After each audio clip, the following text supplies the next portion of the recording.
ये नज़ारा है ऋषिकेश से माँ गंगा का। इस बार मैंने सोचा ही था कि मैं अपने बर्थडे पर किसी सोलफुल स्पिरिचुअल जगह पर जाऊं, या तो ऋषिकेश या हेड़ा खान बाबा जी के पास, या फिर पांडुपोली की वो गुफा जहां पर लहारी महाशय को महाअवतार बाबा जी ने क्रिया योग का ज्ञान दिया था।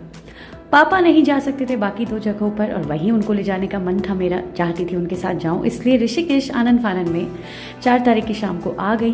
बहुत तेज़ बारिश थी, फंस गई थी। वो व्लॉग मैं कल डालूंगी, छोटा सा मिनी व्लॉग, अपना छोटा सा एक्सपीरियंस। फिलहाल 05/05/2025 की सुबह 6 बजे जस्ट बिफोर द सनराइज मैं जहाँ रुकी थी वहाँ से थोड़ी ही दूर था गंगा का तट। मैं आ गई यहाँ पर ध्यान लगाने के लिए। सोचने लगी क्या ही लाइफ है, मज़ेदार, खाने के लिए खाना है, घूमने की लग्जरी है, और पेंडेमिक के बाद भी अगर मैं जीवित हूँ, I have a lot of gratitude in my heart, a lot to thank for. याद किया अपनी गार्डियन एंजल, अपनी मदर को, अपने भाई को, पापा को थोड़ा मिस कर रही थी क्योंकि ऐसे स्थानों पर फैमिली के साथ ही मज़ा आता है, लेकिन कभी कभी आत्मचिंतन के लिए ना अकेले भी ट्रैवल करना चाहिए।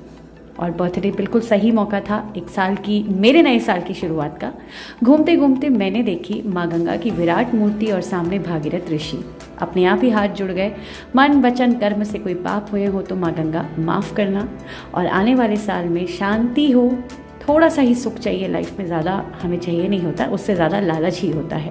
ये सोचते सोचते गंगा के तट पर काफ़ी देर बैठी, ध्यान लगाया, आत्मचिंतन किया, आत्ममंथन किया, और उसके बाद मुझे लगा कि एक्चुअली यही तो लाइफ है, यही बर्थडेज एक अच्छा टाइम होता है, एक पॉज लेने का और सोचने का अपने बारे में, अपने जीवन के बारे में, कुछ गलतियां हो रही हैं उनके बारे में, ऐसा कैसे बेटर बनाया जाए।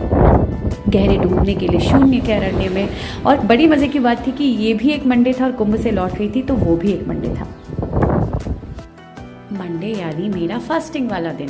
थैंक यू गॉड, आपने मुझे तप करने के लिए शरीर को साधन के तौर पर दिया है। मैं यही सोचते सोचते अपने दिन की शुरुआत कर रही थी और जल्दी निकलना था यहाँ से क्योंकि घर पहुँचना था पापा के पास।